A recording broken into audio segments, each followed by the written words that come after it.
The new Star Wars prequel movie has some interesting secrets hidden in its new title.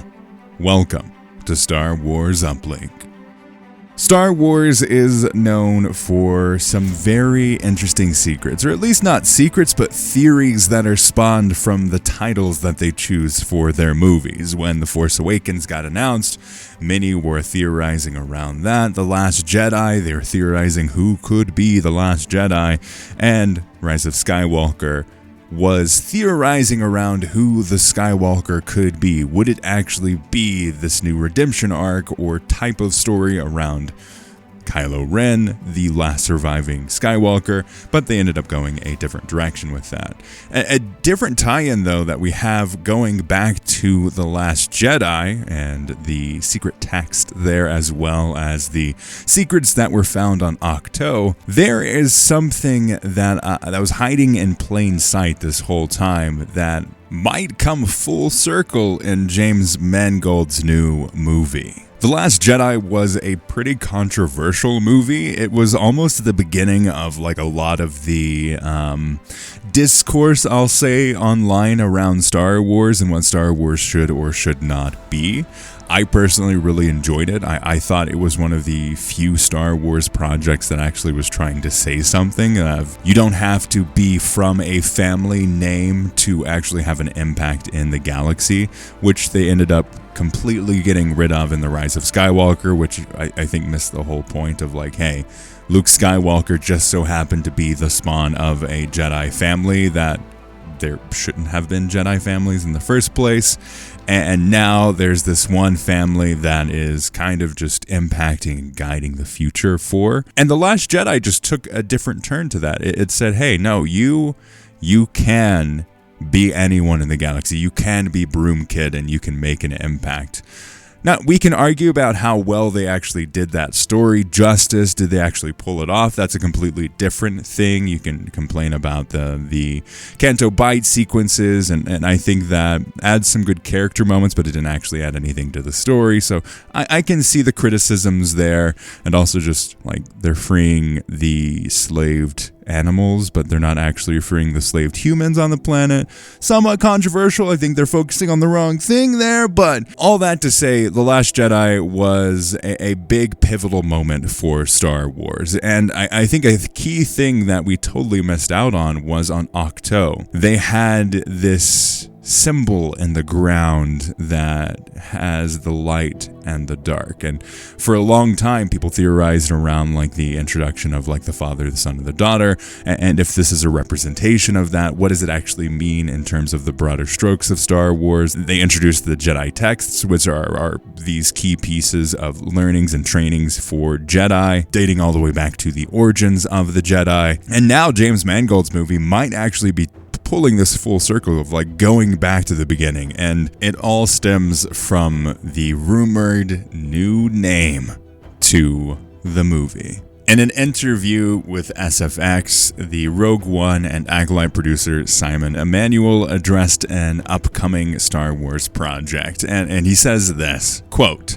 James Mangold's Jedi Prime is set thousands and thousands of years before the original trilogy, and I'm really excited to see what happens there. And the context here, which is why I brought The Last Jedi up, is Jedi Prime was the tile mosaic in The Last Jedi and in the Star Wars The Last Jedi visual dictionary. It was inspired by the Taoist iconography of yin and yang, the balance between dualities, and shows the Jedi Prime mid-meditation. Jedi Prime being like this quote-unquote first person to use the Force and ultimately found the Jedi Order, or what would eventually become the Jedi Order, and the first temple that this person would have made would be on Ahsoka. And that's why Luke ends up going there. It's this big central position for the Force in the galaxy, and is very hard to get to, as we see in The Force Awakens. I think this gives us a really good starting point for theories around the Jedi Prime movie. Because previously it was like, okay, we're going to the original origins of the Force. We're going all the way back to the beginnings of the Jedi Order. We're going back to the start. And I know for me, I was very curious about which direction they would go with this. Now we have this key part of like Jedi Prime being the first person to use the Force and the person that founds the Jedi Order. Previously, it could have been about anything in particular, but now that we have a little bit more of this confirmation, in theory, this is a rumor, this is yet to be confirmed. I personally kind of think it's a dumb name, but this could be the path that they go on of like really explaining the deeper side of things. And ultimately, I think that they're going to have, as well as the person that uses the light side of the Force and person that founds the Jedi Order, I think we're also going to see a balance piece to that of like someone who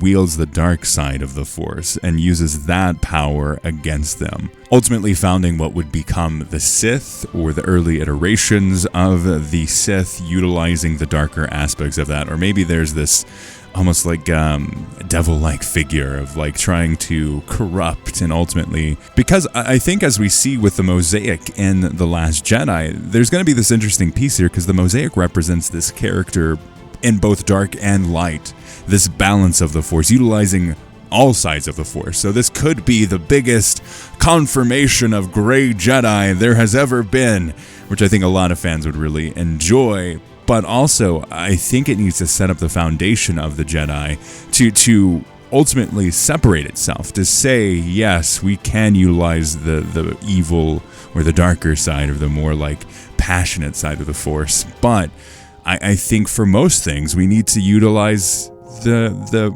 building of the Force, the energy that creates rather than the energy that destroys. And I think that's going to be a very key part to whatever this movie ends up being.